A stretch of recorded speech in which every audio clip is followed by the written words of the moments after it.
Welcome to the About Being Better podcast, where we empower you to make evidence-based, sustainable, and transformative changes for your health, leading to a more vibrant and fulfilling life. I'm your host, Abby Stasier, a non-diet registered dietitian, certified intuitive eating counselor, and master's graduate from Columbia University. I believe that we can't make lasting or meaningful change single-handedly. So I'm so happy that you're here so that together you can see that a diet-free, sustainable, healthy lifestyle is possible. And you can leverage that to live a better life. And remember my disclaimer, this podcast is meant to give you general information and is not meant to substitute or replace medical advice, a diagnosis, or service treatment.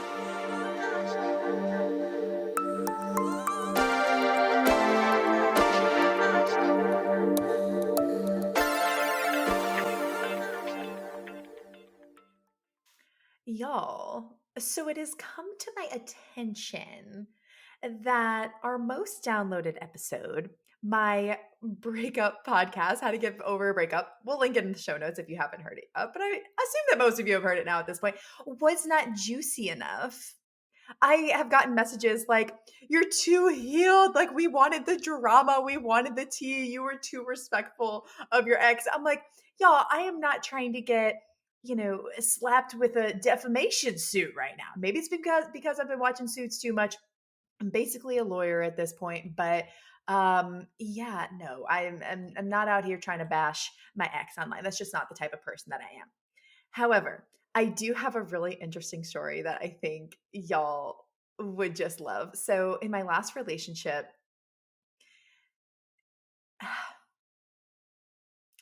he did not like when I would wear shirts with really puffy sleeves. And if you know me, you know I love a puffy sleeve. Like, this is it just quintessential me. Like, I love wearing shirts with puffy sleeves. I feel so myself. I feel so girly and flirty and fun and bubbly and all the things. So, I mean, I would wear them anyway in my relationship, but it's really hard to have your partner say, like, oh, like, you're going to wear that top? Like, can't you wear something else? Like, that's really hard. So, if you want to discern if a man is right for you, you need to do the puffy sleeve test. And let me tell you what I mean. So, I'm not talking to this new guy anymore, but I was talking to this one guy for the last 4 months or so, and we just decided to be friends. But um, I literally did the puffy sleeve test with him. So we were going on a date and he came early to pick me up and I like wasn't ready yet. And so he's waiting in my kitchen and I was like, okay, like at least you can like help me pick out my outfit. So I was coming out with all these different outfit suggestions and he was just so respectful. Like he liked every single one. And there was one that he was like, oh, I don't know if that like matches. And that was his like respectful way of saying like, I don't know if I like that one. And I didn't like how it felt on me either. I was like, this top like doesn't really fit right. And I want to feel really comfortable and confident. So like didn't go with that one. And then I looked at this one white top that I have that has the biggest white puffy sleeves. I've recently posted it on my Instagram so y'all can see it. Like it is actually excessive, but I absolutely love this top. And I was like, I feel like I have to do this puffy sleeve test to see what he thinks about the puffy sleeves. And you can learn a lot about a guy based on how they respond to what you're wearing and the opinions that they have and like the comments that they choose. Because is it really the man's place to be commenting on what you're wearing? No, but you obviously want the person you're with to be like hyping you up. Hello. So I step out of my bedroom and I'm wearing like light wash jeans, just kind of like straight leg jeans, like not skinny jeans or anything. And this white top that has more of like a fitted bodice part and then these like excessive white sleeves. Y'all, this man stood up. He was sitting on like my island chairs in my kitchen, stood up, slapped his hands on the table on my island, turned to me and was like, oh my God, you look amazing. He runs over to me, starts like touching the shirt sleeves. He's like, I love these sleeves. Oh my gosh, like this, you have to wear this tonight. This looks so good. Y'all, I actually started to tear up in that moment. And I said, I didn't explain this whole story of like my ex used to like hate the puffy sleeves and whatever. And I just like looked him in the eye and I was like, thank you so much. Like, you have no idea how much that means to me. And truly, like, he really didn't know how much that meant to me. So even though, we're just gonna be friends and like we're not talking anymore, like that moment was so healing for me. And so if you're talking to somebody right now and you're not sure if they're right for you, you just need to do the puffy sleeve test. And I think that will be a big indicator for you. So today we're going to be talking about intuitive eating. Transition. Transition. I always have to give y'all a little life update before we dive into our programming for today. But y'all know we have relaunched, revamped the business, done a rebrand of Be About Being Better, and we are now officially a non-diet coaching company that is aligned with intuitive eating and health at every size principles.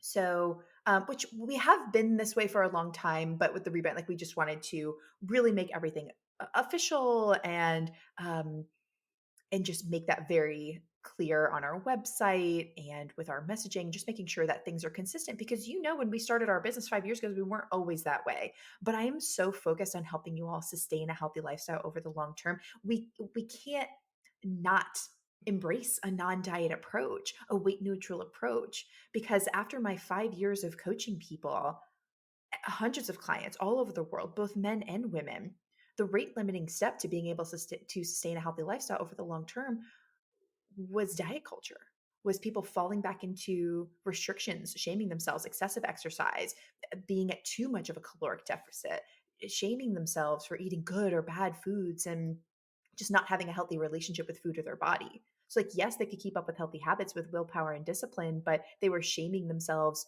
through life. And it's just honestly no way to live. And honestly, it's not sustainable.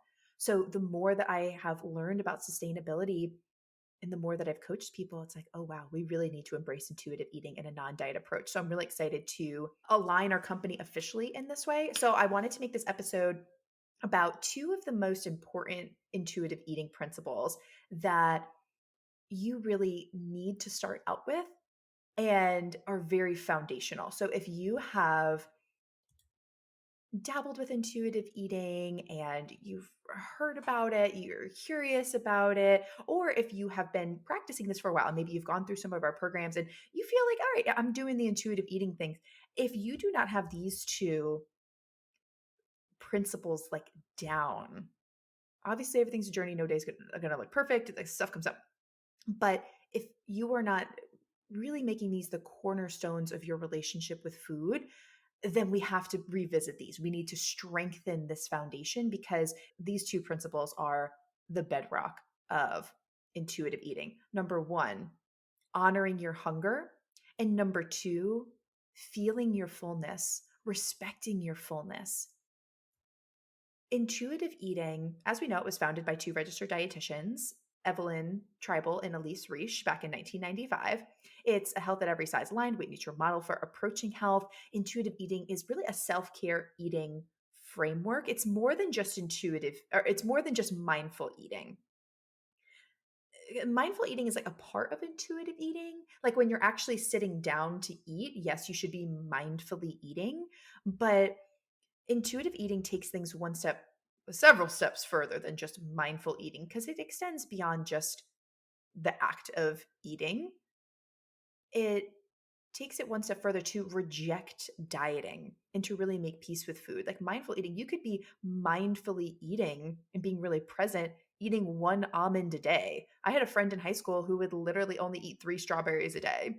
I mean, she was in the thick of an eating disorder, but yeah, and she savored those strawberries because she knew that the that was only the amount of food that she was allotting herself that day. And obviously that's very disordered. But you would look at her eating and be like, wow, she's really mindful with those 3 strawberries. But that doesn't mean that she was intuitively eating. Clearly, she was not. And she was suppressing all of her hunger cues. She wasn't nourishing herself. So intuitive eating really takes things several steps forward. And intuitive eating has an exercise movement component, which we've talked about on the podcast, to move your body in a way that feels good and really feel that difference versus militant, formal, traditional like exercise. So it's more than just mindful eating because you're rejecting this this diet mentality, and you are listening to your body's biological cues. And with that, you're responding out of care, love, and respect for yourself. That's what intuitive eating can really help you with. And it helps you build trust back with your body because you're turning inward to listen to what your body is telling you and trusting that versus relying on external cues or diet culture or any sort of a meal plan or workout plan to tell you what's best for your body and what to do. Your body is so smart, it will tell you what it needs. We just have to listen, and we need to remove anything that is suppressing those biological cues from surfacing to give us those indicators.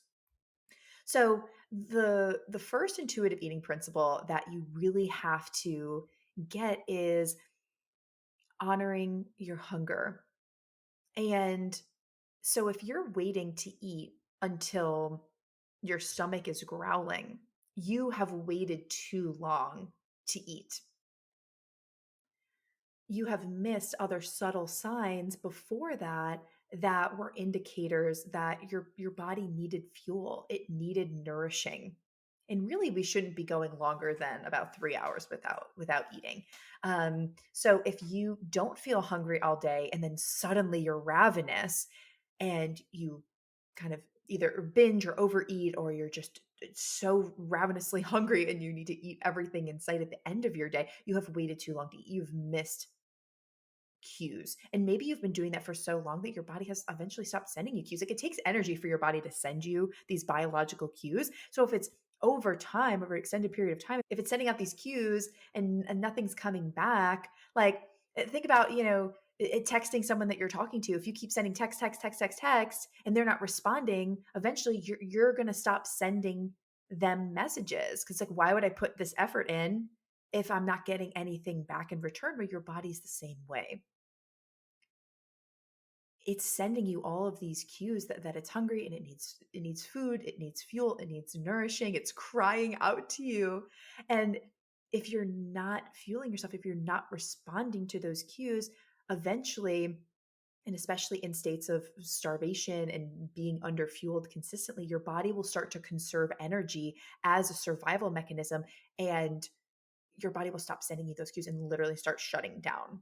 And this is also your metabolism slowing and shutting down, which, this is not good. This is not healthy. This is not what your body really wants to be doing, but it's doing that out of survival. So it might take you a little bit to get those hunger cues kind of up and running again if this is you and you have been restricting for so long. However, I find that honestly with most people, they are feeling hunger cues. They just don't know what the other subtle signs of hunger are and feel like in their body because they're just rushing around all day, stressed with work and traveling around and just kind of frenzied throughout their day. So definitely listen to my last solo episode about how to stay healthy with a busy corporate schedule, because you need a lot of those tips. A lot of people aren't feeling those cues because they're just rushing around and they don't sense those cues, but they also might not know what they are. So I wanted to list out what are the signs of hunger that may be more subtle, because like I said, if you are waiting until your stomach is growling to eat, then you have waited too long. So you might be, some of these subtle signs of hunger might be irritability, lack of focus. You might feel really tired or fatigued. You might feel lightheaded. You might actually start to have some blurred vision. You might have a headache. Some people feel a stomach ache or a throat ache. You might feel cold.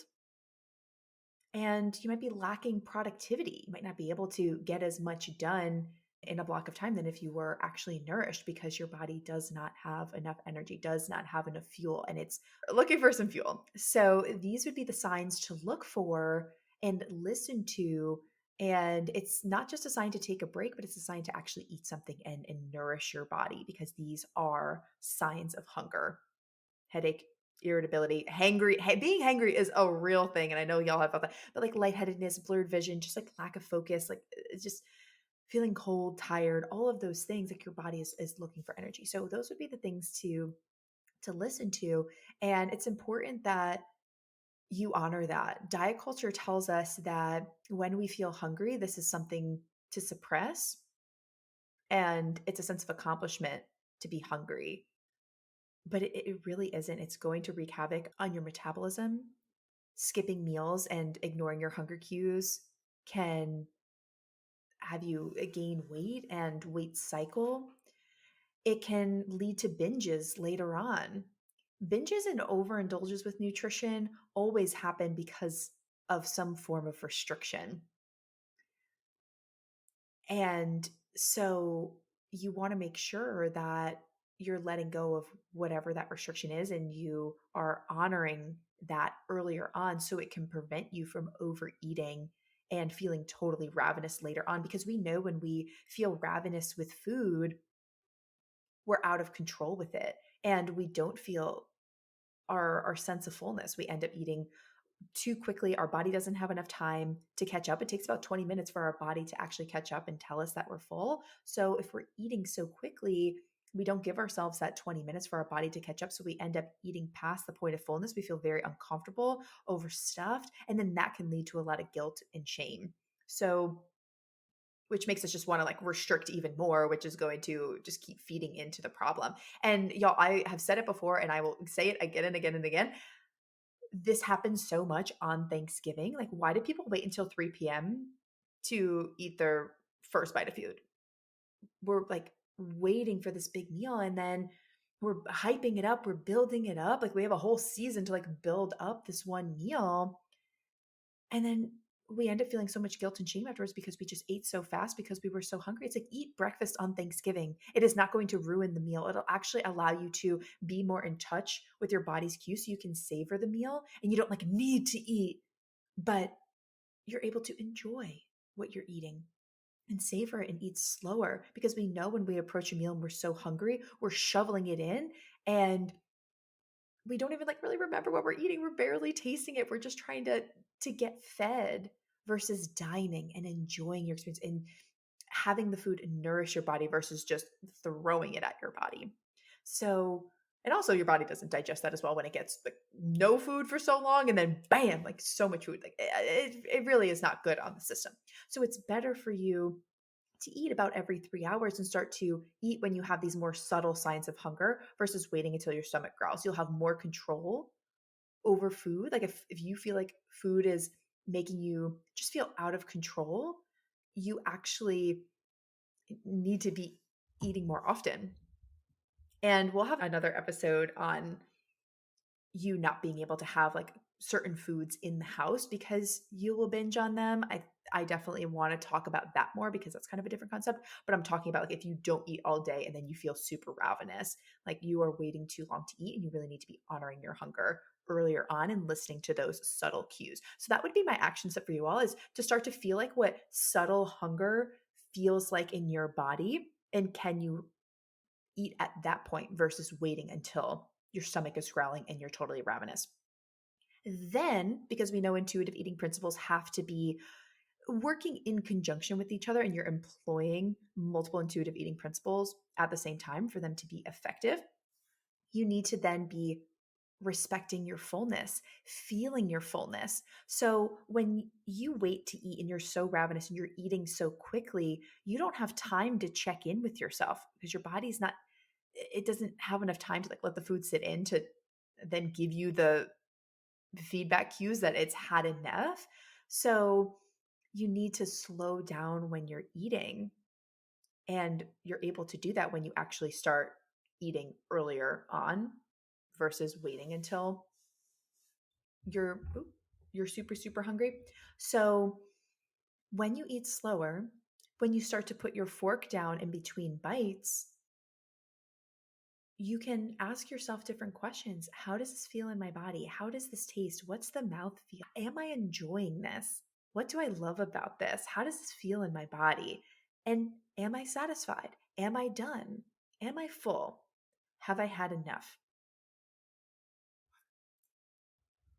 And so you have the opportunity when you slow down to check in with yourself and then stop eating when you feel comfortably full versus eating so quick and so fast because you're so hungry that you end up stopping eating when you're uncomfortably full, when you feel physically sick. So when we slow down when we're eating, this can allow us to check in with ourselves and stop eating sooner, where we're full, we're satisfied, and we're not overstuffed. That's how we want to feel. And I feel like I get this a lot where people are part of the clean plate club and they grew up in a household. And I know that this was me, where you were told you couldn't get up from the table until you finished all your food, or you were told that you couldn't have dessert until you finished all your vegetables. And even though these rules are well intentioned by caretakers and parents, these rules actually lead to a disordered relationship with food in the future. And people feel a lot of pressure to finish everything on their plate. They're not respecting their fullness cues, and they're just training themselves to finish everything on their plate. And if you think about it, if you just have a couple bites of food on your plate, I know it might feel silly to get a to go box or put that in a Tupperware to save it, but if you weren't going to eat those few bites of food on your plate, where would you put them? You probably would throw them out. So if you're not throwing out that food because you don't want to waste it, and you're eating it instead, you're treating your body like a garbage can. You're treating your body like a dumping ground, and you're not showing care, love, and respect for your body. Not only are you probably eating past your point of fullness, but you're treating your body like a dumping ground because your body's not asking for those extra bites. And there's things that we can do to prevent a lot of extra food waste. Meal planning and prepping. Definitely download our free guide. I always link it up in the show notes. Like almost every episode, I feel like we're talking about it. But downloading that so you can meal plan and prep and grocery shop better and smarter, that will help you to have less food waste. And starting to dive into these intuitive principles, you'll learn what your body needs to be nourished, and you'll actually start to prep portions that your body agrees with.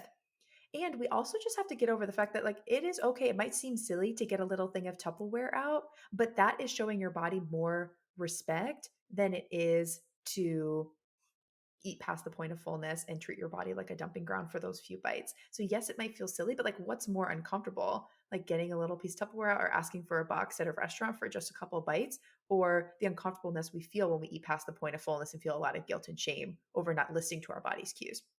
So yes, both can kind of be uncomfortable, but if you want to heal your relationship with food, what's going to be your uncomfortable? Which are you going to choose? Which are you going to choose? So that's the seed that I want to plant. And I know that this is really hard. And this is why I actually have gotten rid of all of our old coaching programs. And wait, Nikki, hold on one second. I have to send a quick message to my next guest. Ooh, because I'm running a few minutes late. Hold on.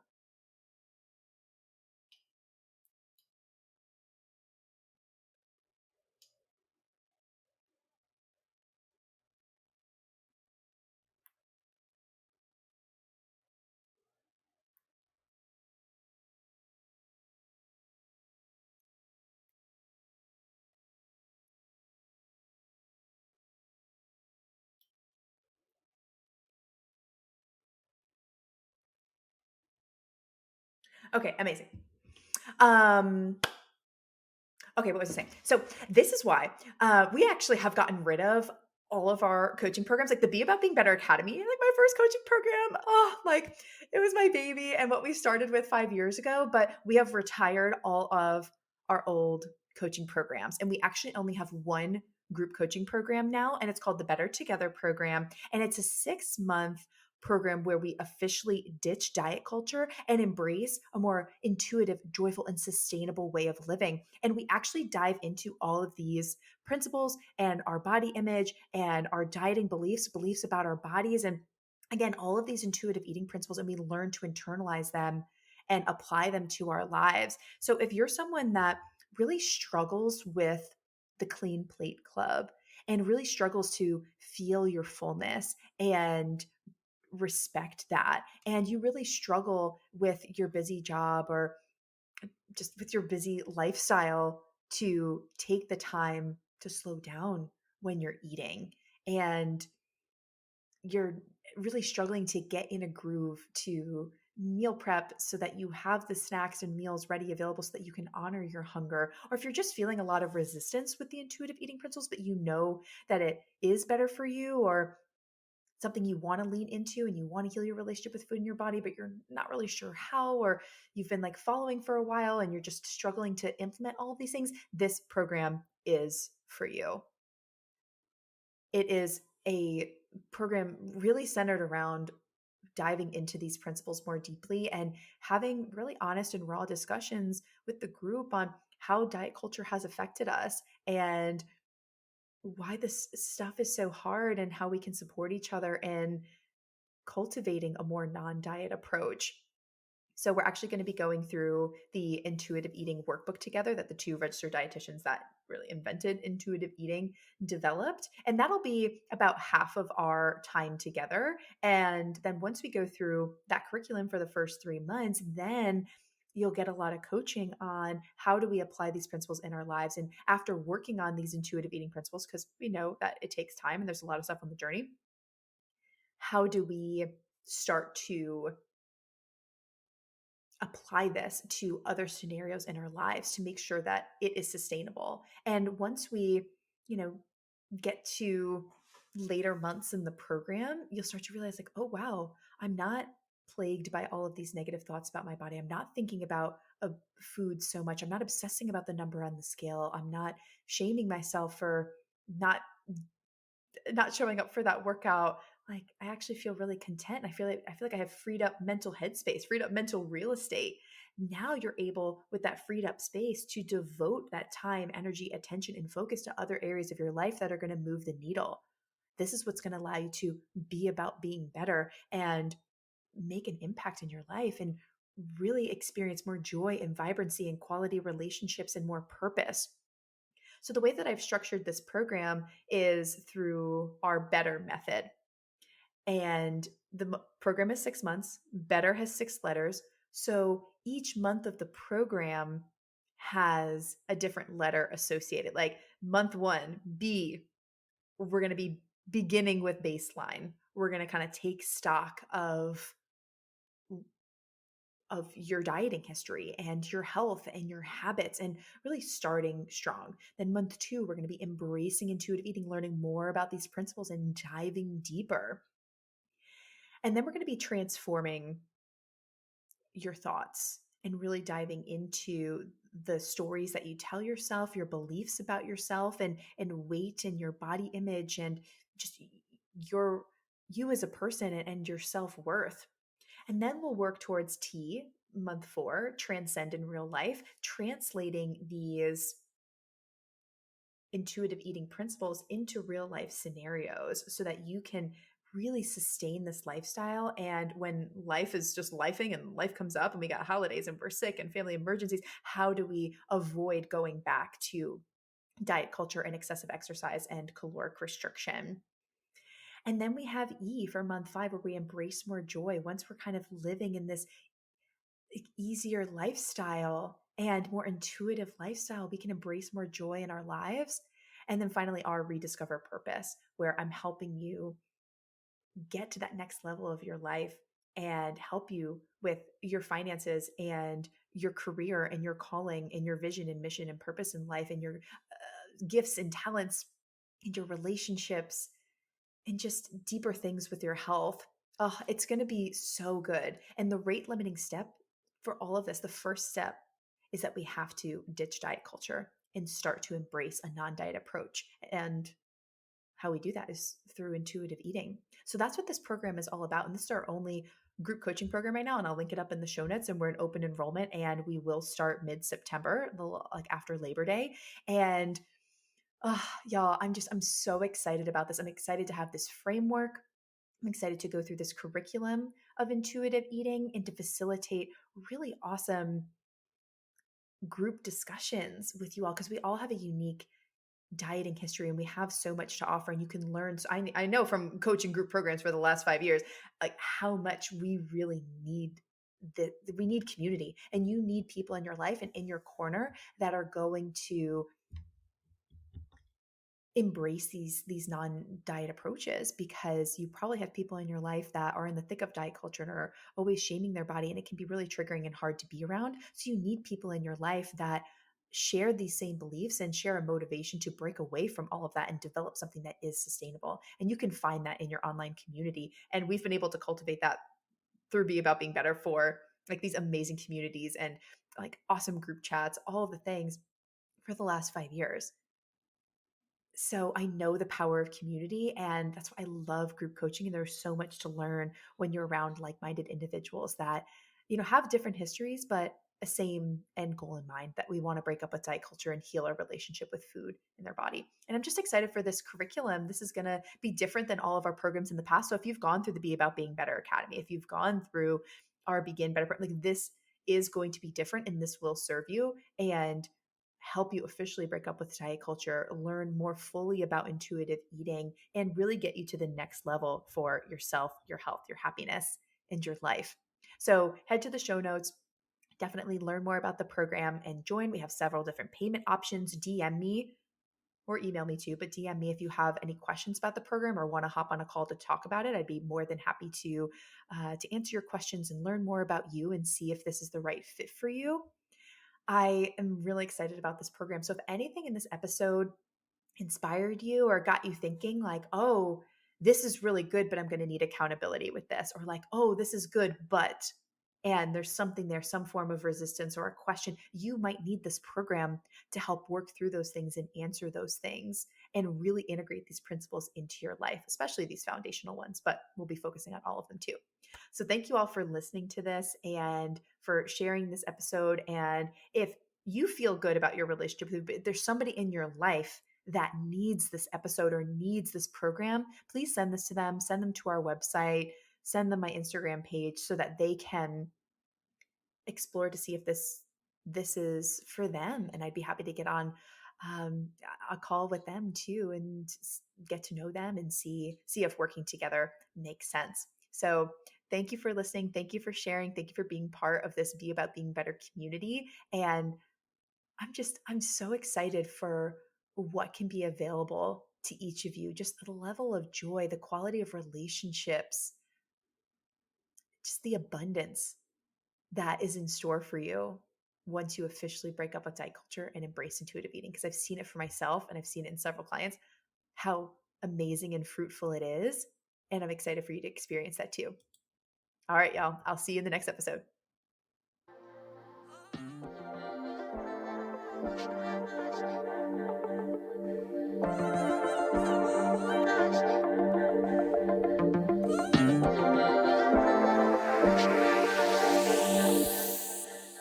Hey y'all, thanks again for listening to the Be About Being Better podcast. I so appreciate you. If this episode made you laugh, smile, think about yourself or your life differently, in any way making your life better, I empower you to share the show with 3 people who, just like you, need to hear this message and have this type of transformation in their lives. I personally read all the reviews of the show and see the Instagram story shares, and it honestly gives me so much joy to see that our mission is making people's lives better. And the reviews really do help in increasing our impact. So thank you so much for taking the time to do that. If you need personalized support with anything discussed in today's episode or need help creating a sustainable, diet-free lifestyle, take my quiz. It's linked below in the show notes, and that quiz will help you see which one of our coaching programs is right for you. Thank you so much again for listening, and here's to being about being better.